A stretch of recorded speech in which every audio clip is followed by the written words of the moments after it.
That was pretty cool. I don't know about you guys, but that's PM for you. And I love the choice of song as well, because when you all get to heaven, it's not just when I get to heaven, it's when we all get to heaven. It's almost like a communal idea. And because we're here talking about PM, we're talking about what PM has done for people. I think the best place to start with is open to anybody. How has PM impacted your spiritual life? Ladies first. Well, I feel like PM has been, like a saving grace, because I also started to feel like the church in the morning, I do feel at times that it caters more to an older audience, and that we are kind of lost in the crowd there. And even though I still enjoy church in the morning, I did feel like something is lacking. And you can rather just go sit at home and rather just watch a video on the internet, but you still need to have that fellowship. And it's so much better when you can get it all in one.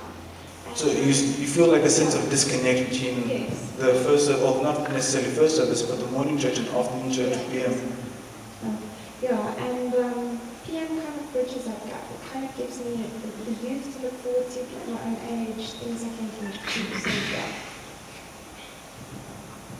Yeah, I'd say it's like the first video that, it was the second video that was played, where they mentioned that in this age group you're sort of going through life and you have all these questions and there's things you want to ask, and sometimes during the morning service, which I absolutely believe in and I've always gone dutifully, but it would always sometimes feel like, in lesson study, sometimes there are questions posed and you had questions during the week, but during the lesson it's like there's a rush because of the time limit, we have to get this done.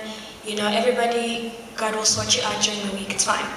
Like, we just doing the highlights in the morning church, and so you leave sometimes with all these questions and there's no one really you can discuss them with, because we all go home for lunch and then do it again next week.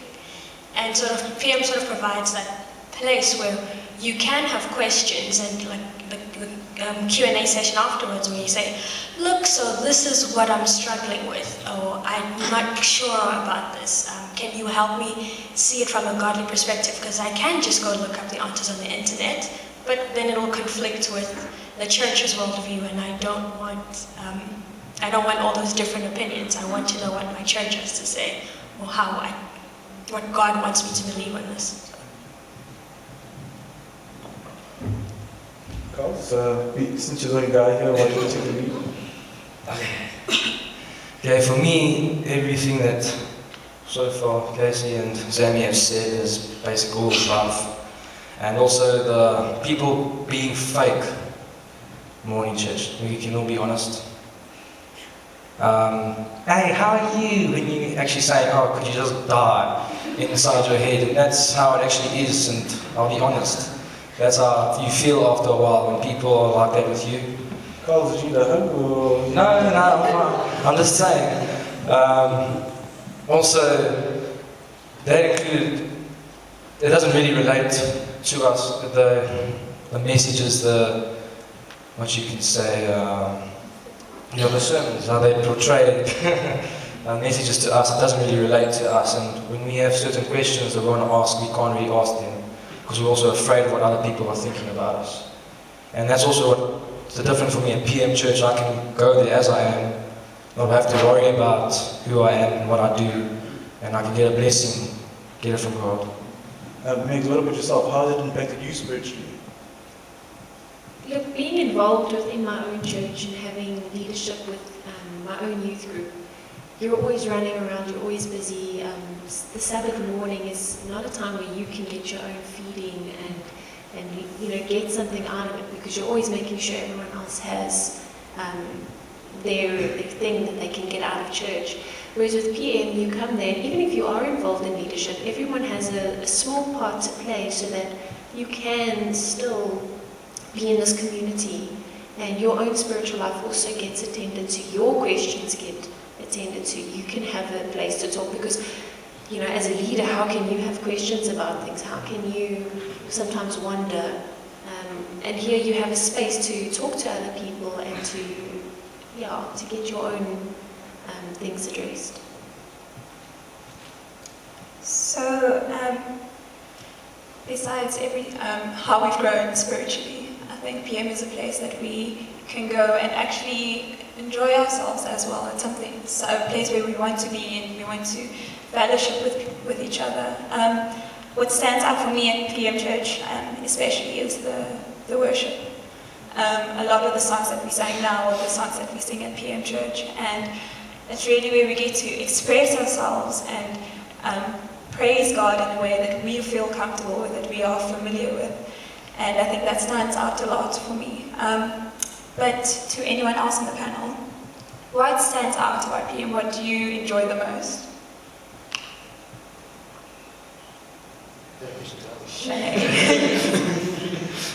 Okay, I feel that PM Church is really relevant to They brought them off the control, wow, I'm really impressed that you should keep it.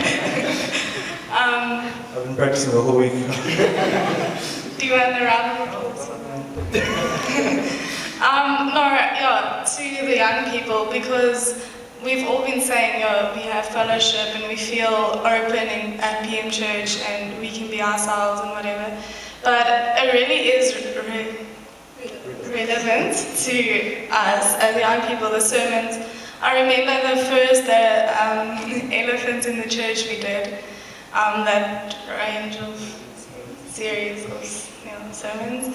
That was really cool, and it was really we could apply it to our lives. And there as well, a lot of questions were answered that I think a lot of young people had.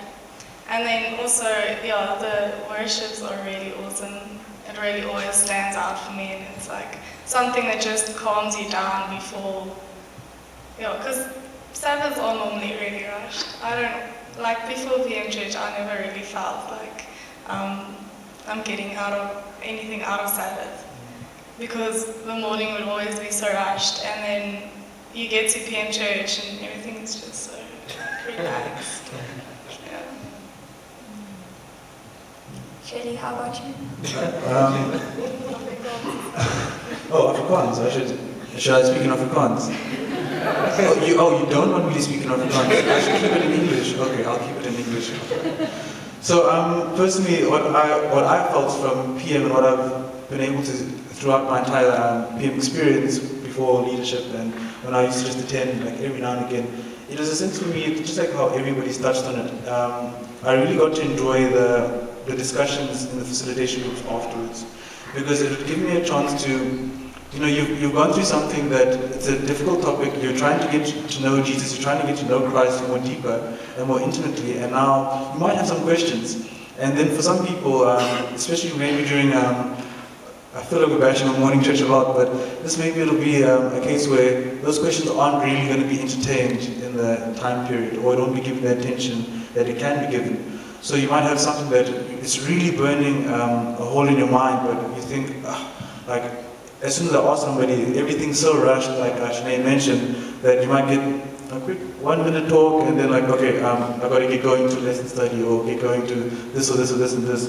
And I had the feeling that, facilitation groups is now a chance where I have some questions, I have sincere questions that I want to get to the bottom of what the question is. And through PM, it's been a chance for me to say, okay, look, I can talk to people, I can see people, and then you also relate to other people because they have the same question actually. So I really enjoyed the facilitation groups after the sermons, which has been quite powerful for me. I think what we also might be forgetting is that at PM Church we also have socials and things like that. And I think that's a really good way to build community, which is part of our 3 fundamentals. And I think you saw some of the things on the videos that we've done, like river rafting and I think we should actually give them an idea. Let's actually see some bounce action happening. Oh, you're prepared, eh? Maybe.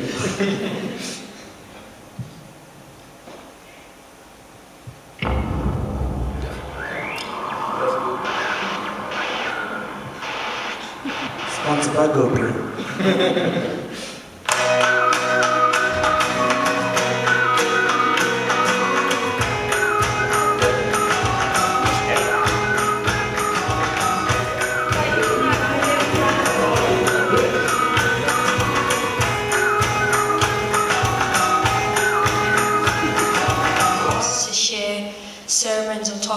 what was spoken about at church with non-Adventists, because it's like, oh, it was the sanctuary message, which I understood, but that's very difficult to explain to another 23-year-old at work, just like when you're having tea break. And you're like, oh, you know, the sanctuary message was powerful, the lamb, and, you know, and what PM offers me is the opportunity, is every week, well, every second week after PM, is I'm able to be like, hey, this is what we spoke about, and also it's a good way, I've invited some friends and some of them haven't been able to come, but I can send them the link of the videos, or we can still continue the discussion, and I'll be able to, and because a lot of what's spoken about, the topics, like Quentin was saying, it's about it being conversation ready, so it's topics that that we're already thinking about.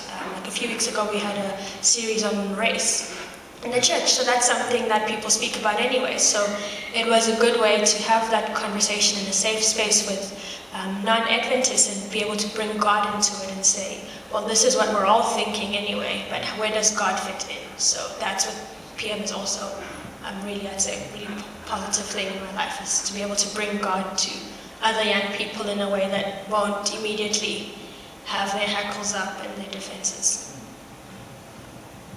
So something that I also really, really enjoy is the outreach that we do. Spending time with children in particular is just such an amazing opportunity to show God's love. And they actually show you more of His love. When you come away from them, you just feel so loved and so touched, and they're just full of smiles. And you think, oh, I'm going there to do such a great thing with them. And they do it to you. So it's just such a beautiful, and to be able to then teach them, you know, sing songs with them, make connections, like Carl's those kids now. They know us, and they tell us what songs they want to sing. Yeah, we know Uncle Cullen or Daddy or Uncle Chili. So it's beautiful to be involved in something that's making an impact in other people's lives as well, not just always focused on us and our spiritual growth, but also enabling them to learn about God. The also thing that I like about the outreach is just we don't just go to any place, like, you know, once a week we go to office, then we go to the hospital. We've stuck at one place to work on those people, those kids there. And it's not really sort of off, it's more of a safe house. Like, the parents still see their kids, but they can't afford to raise them. So they're there. And when we actually get there, it's like they can't wait till we actually, I guess, like, jump on us and like hug us and just like say that, because that's all they really want is love. That's all they really want. And when we're there, it's just, you feel that same love that they've been needing and wanting, you get it back as well. I just want to give a short testimony about the outreach. I haven't been involved with the outreach that much because last year I was in Abundant Life. But before that, I went to like one outreach, I think. I couldn't remember, I don't know if it's the same place, but we were there like playing with the kids and whatever. And there was this old lady that had her grandchildren. I think she told me her whole story, but I can't really remember. And she was crying a lot, so I couldn't really hear what she was saying, but something about like her husband died the week before, and she couldn't understand like why does this have to happen to her. And then her grandchildren's mother was on drugs or something, that's why she had the kids. So she had absolutely no income. And the little boy that was there, he was like playing there around us the whole time and whatever. And then she told me, yo, it's his birthday. Do you remember that? You were there. Yeah. And it was his birthday, and so I asked him what he got for his birthday, and he was like, no, he didn't get anything. And then my heart like just sank into my stomach, and I just wanted to start crying. And then he said, yeah, he just wants a truck that makes noises. So I really can't remember who went, but somebody, Auntie Natalie was it you, went to buy him toys. And when we got there, he was so happy. But yeah, that's like one of the stories that happened, and it really touched me because not like really a fan of, I wasn't a fan of children that much. And it also encouraged me a lot to do Abundant Life. Because I know in Abundant Life we do a lot of outreach. And as well, at the moment I'm studying teaching, so it really encouraged me to, like, the outreach was really heart-touching. That actually fits with the next question, which is, how has PM impacted you as a person?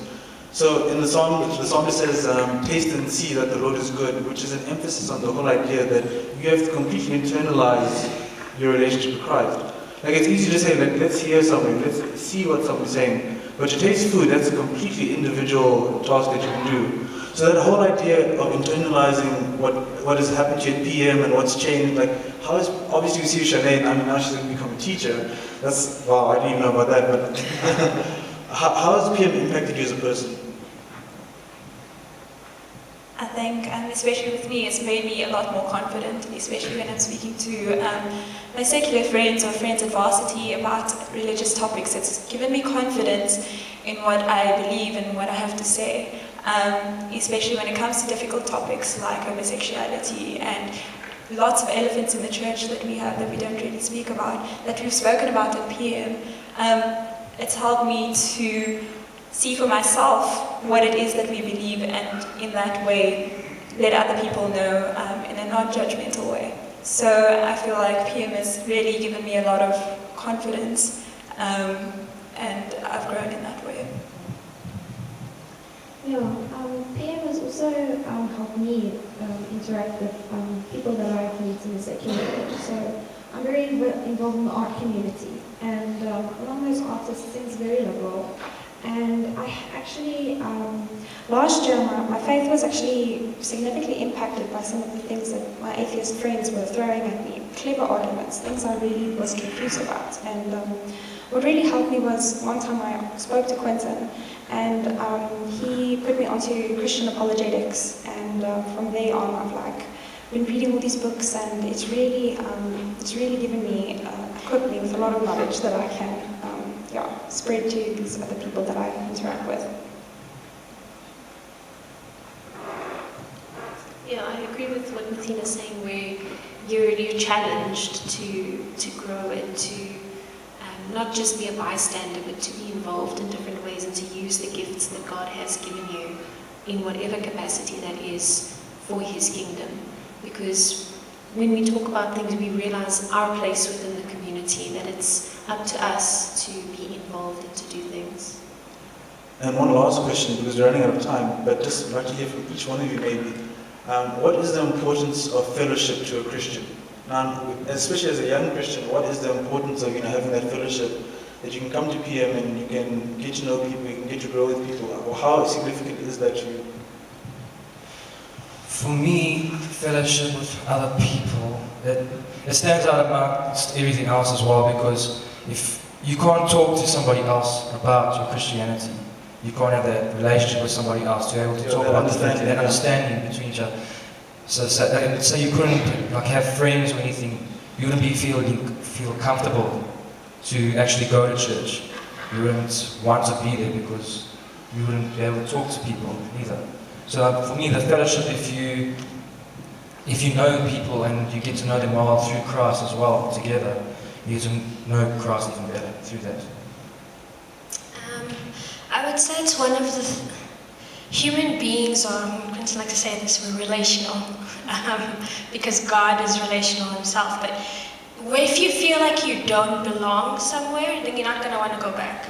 Or even if you do go back, you're checking off like a checklist. And I think at some point in everyone's life, everyone in this room can agree that there has been at least one Sabbath where you woke up and you went because you're like, it's a Saturday morning, must go to church.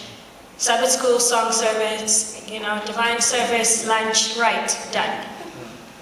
And then you sort of and then I think at this age group, which was said in one of the videos, is then you start to think, well, no one really knows me there, or they do know me, but now I've changed who I think I am, some of my opinions have changed. I don't feel like I belong, there's nothing to talk about, you feel like they've lost me, or I've lost them, so you stop going. But what PM has done, has the fellowship aspect, is that it's made it a more enjoyable experience, because church really shouldn't be something we do to tick off the list, or something that you're like, oh, I didn't go to Sabbath school, I didn't go to church, so it means I've like sinned greatly, and but I'm only doing it because I need to check it off my list. Like, it's not a Sabbath if I didn't go to church. But if you ask someone, what did you actually get from it? What did you get that you couldn't have gotten from watching a DVD on your TV? Because we can all watch a DVD, we can all watch Walter Fight and learn something. We can hear about the sanctuary message, but we come to church to fellowship with each other. So if we're not actually having conversations with each other, then it just seems pointless, honestly. You can really watch a DVD at home. For me, the fellowship, especially at the church as well, has made me realize that there are actually other people that aren't perfect. Because at church, I always feel that you need to be perfect and you can't do anything wrong. And you're a young child, you must just sit there and keep quiet and be perfect. So with me, I just feel at the church you can be yourself, and that you don't have to be perfect to be loved by God or by other people. I do believe fellowship is really important, because especially at PM, when we have conversations about what we believe, I realize, oh, well, you've got a point. What I believe is kind of off target. Let me rethink and restudy. And I think that helps, especially with my growth spiritually, but it also helps with when I then go to morning church and I'm able to confidently speak to our elders, or I feel more equipped to speak to some of the people in our church. So I do believe that fellowship has helped a lot in PM Church. Yeah, for me, fellowship is like a highlight at the end of the week, because I feel like if I've had a bad week, if I've been battered by lots of things, I've been confronted by difficult things, I find that getting amongst my Christian peers, it helps centers me again, helps ground me again. If I've been confronted by something, I can talk it over with Chili or Megan, and then I can kind of clear all the clutter of the world in the week out of my mind, and it just kind of helps me, get back into why am I here and what am I doing. Yeah, so taking a bit from everyone, you have to have a place where you feel you belong. And if it's not in the church, you're going to look for it outside, and you're still going to keep looking. So to have a place where we feel connected to each other, where we have this friendship, when we go through things, we have people we can rely on and know they're not going to judge me, they're not going to, we're here, we're in this together, and how are we going to get the message out if we're fragmented? How are we going to bring more people in if we're not together? So that is an important aspect for me of fellowship, and that's what I found in PM, true friendships you can build on. So personally for myself, I found PM was a chance for me to actually stop getting into the habit of just having a Sabbath nap every single week, where this was something that used to actually bother me, that this is what we would consider true religion or true Adventism, that after, like what Sam was saying, after you tick the boxes, and then, okay, it's lunchtime, what do you do after lunch? Nap, right? Or maybe you do a Bible study with people, but sometimes I actually wanted to just fellowship with my fellow believers. I wanted to talk about things that are on my mind, things that I'm going through, things that, that people are going through. And PM was a chance for me to say that, look, there's people over here that I'm now fantastic friends with, and I'm eternally grateful that I'm friends with them because of PM. And without them, without that, I wouldn't be the same person today. So I think that's the beauty of fellowship, and so thank you for being a great audience and laughing at our jokes. Now we're going to go into the next part of our segment, so thank you so much.